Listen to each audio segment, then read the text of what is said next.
दोस्तों, आज की कहानी है जेठानी जी की नॉर्मल डिलीवरी। दोस्तों, कहानी शुरू करने से पहले अगर आपने हमारे चैनल को सब्सक्राइब नहीं किया है तो सब्सक्राइब कर लीजिए ताकि आपके पास पहुंचे हर नया वीडियो।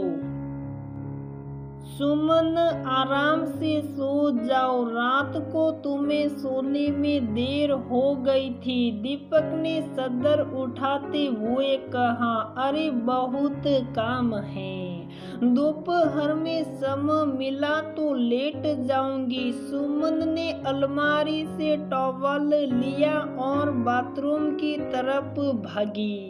सुमन की जेठानी की आज गोद भराई है। बड़े समय बाद ईश्वर ने कांता की गोद भरी है। कांता ने दीपक को बेटे की तरह ही पाला था। कांता और मनोज बहुत ही समझदार, सुलझे विचारों वाले बहू बेटा थे। वैसे कांता में कोई कमी नहीं थी। वो दीपक और सुमन को देवर देवरानी से ज्यादा बेटा बहू ही मानती थी।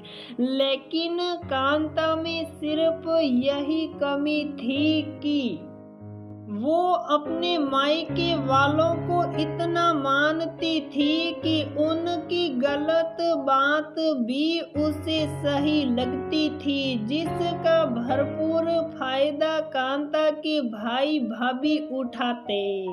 वो ही कांता पर अपने बच्चे के लिए जोर बनाते। दीपक देवर है, देवर ही रहेगा।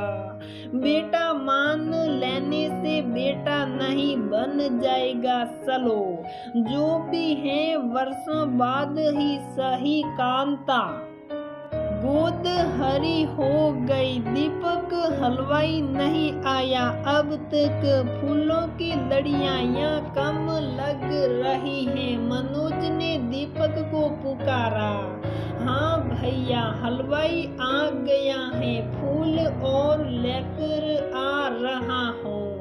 यहाँ कम पड़ गए। दीपक बाहर की ओर भागा। सुमन ने रसोई में हलवाई को देने वाला राशन अलग कर रही। सुमन, मेरे मायके वाले आते ही होंगे, तुमने अपने घर वालों को न्योता दिया, वो कब आ रहे हैं? कांता ने झुंडे में पिन लगाते हुए पूछा। बस भाभी ही आ रही। माँ की तबीयत कुछ ठीक नहीं, सो भैया नहीं आ रहे। सुमन, पूरा घर रोशनी से जगमगाने और फूलों से महकने लगा। एक एक करके सारे मेहमान आ गए। दीपक सुमन को फुर्सत ही नहीं, भाग भाग कर सारे काम कर रहे। पूरे घर में दो ही नाम गूंज रहे, दीपक और सुमन। ये बात कांता के भाई भाभी को गले से ना उतर रही। बुरा मत मानना बहन, तुमको औलाद एक दुर्घटना की वजह से देर से हुई समझ आता है। तुम्हारी देवरानी सुमन को भी 2 साल हो गए, उसकी गोद अब तक क्यों सुनी है? कांता के भाई केशव ने सुमन को सुनाते हुए कहा। सुमन मुस्कुराकर वहां से चली गई। कांता की भाभी सीमा भी कांता के कान भरने लगी। भला आज के जमाने में ऐसे देवर होते हैं जो भाई भाभी को माता पिता की तरह पूजे। मुझे तो इन मियाँ बीवी के मन में खोट लगती है। नहीं तो बताओ, तुम्हारे बाद तो जमीन जायदाद सब कुछ इन दोनों का हो जाता। फिर क्यों ये तुम्हारी औलाद के आने पर इतना खुश हो रहे। कांता केशव और सीमा की बातें ध्यान से सुन रही थी, पर उन बातों पर विश्वास करने का मन नहीं था। गोद भराई का सारा कार्य क्रम अच्छे से हो गया। सब मेहमान चले गए। कांता ने सुमन को आवाज लगाकर सिर पर मालिश करने को कहा। सुमन कांता को बालों में तेल लगाकर अपने कमरे में आ गई। अगले दिन सुबह जब कांता सीढ़ियों से उतरने लगी तो उसका पैर फिसल गया। यूं तो मनोज ने संभाल लिया। कांता ने सीढ़ियों पर गिरी तेल की बूंदों से उसे उसका फिसलना सुमन की साजिश लगने लगी। केशव सीमा कांता के दिमाग में शक का बीज बो गए थे। सुमन की माँ की तबीयत खराब होने से वो गांव चली गई। कांता की डिलीवरी के समय सुमन का कांता को छोड़कर जाने का पूरा फायदा सीमा ने उठाया। 10-15 दिन में सुमन वापस आई। तब तक कांता पूरी तरह से उसके खिलाफ हो चुकी थी। सुमन दीपक से, सुनो जी, भाभी मुझसे उखड़ी हुई लग रही है, कुछ हुआ है क्या? आपने उन्हें समझाया था ना, सीढ़ियों पर तेल हलवाई से गिरा था और मेरा अचानक जाने का कारण सिर्फ माँ की गंभीर हालत थी, नहीं तो मैं उन्हें कभी अकेले नहीं छोड़ती। ऐसा कुछ नहीं, ज्यादा मत सोचो। अगर गलती नहीं है तो भी माफी मांग लो। बड़ों से माफी मांगने से हम छोटे नहीं हो जाते।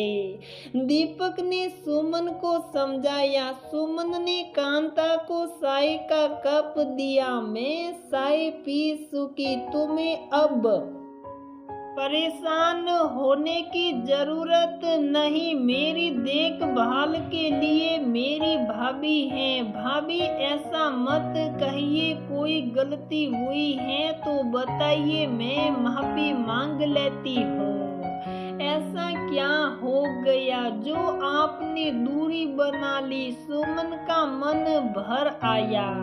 तुम मायके जाओ, अपनी माँ की सेवा करो। तुम्हें प्रसव या जच्चा बच्चा की देखभाल का कोई अनुभव नहीं। सीमा भाभी को 3 बच्चे हैं, उन्हें अनुभव है, वो सब संभाल लेगी। कांता ने तुनक कर जवाब दिया और अपने कमरे में चली गई। सुमन ने दीपक को दुकान पर फोन कर सब बताया। आज हमें अपना बच्चा होता तो भाभी मुझे अपने से दूर जाने को नहीं कहती।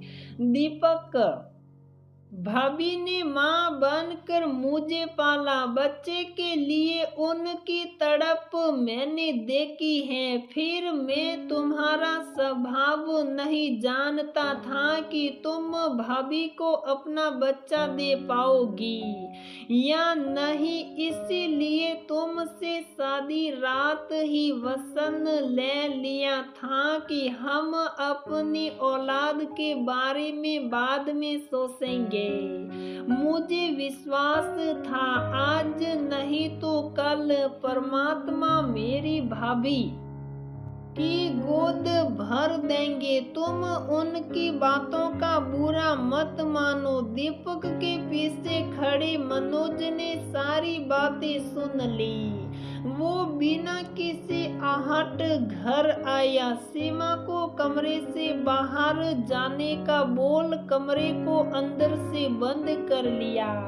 शर्म आनी चाहिए कांता तुम्हें, जो तुमने दीपक और सुमन की नियत पर शक किया। मुझे भी उनके खिलाफ करने की कोशिश की। आज तुमने सुमन को मां ना बन पाने का ताना दे दिया, जबकि वो बेचारे हमारी तकलीफ को देखते हुए अपना बच्चा होने ही नहीं दे रहे।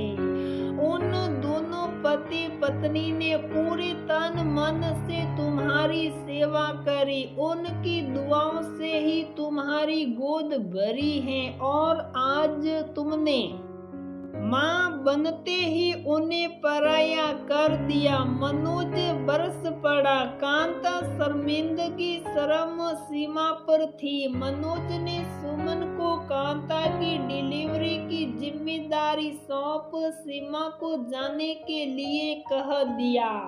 कांता को प्रसव पीड़ा शुरू हो गई। सब अस्पताल पहुंच गई। कांता को डॉक्टर ने बताया इस उम्र मन मुझे लग रहा था आपको नॉर्मल डिलीवरी नहीं होगी, पर ये 9 महीनों की गई आपकी देखभाल के नतीजा है जो आपने या आपके बच्चे कोई तकलीफ नहीं देखी। कांता सुमन का हाथ पकड़ रोने लगी। तुम दोनों का एहसान मैं कैसे चुकाऊंगी? दीपक भाभी अपनों का एहसान कैसा? ये तो हमारा फर्ज था। आप नहीं हम आपके एहसान मंद हैं जो हमारे घर को ये नन्ही लक्ष्मी देने कर लिए। सुमन ने बच्चे को गोद में ले माता सुमा। मनोज ने पूरे अस्पताल में मोतीचूर के लड्डू बंटवाए। तो दोस्तों हमारी ये कहानी यहीं पर समाप्त होती है। अगर आपको हमारी ये कहानी पसंद आती है तो प्लीज वीडियो को लाइक करें, शेयर करें और हमारे चैनल को सब्सक्राइब जरूर करें।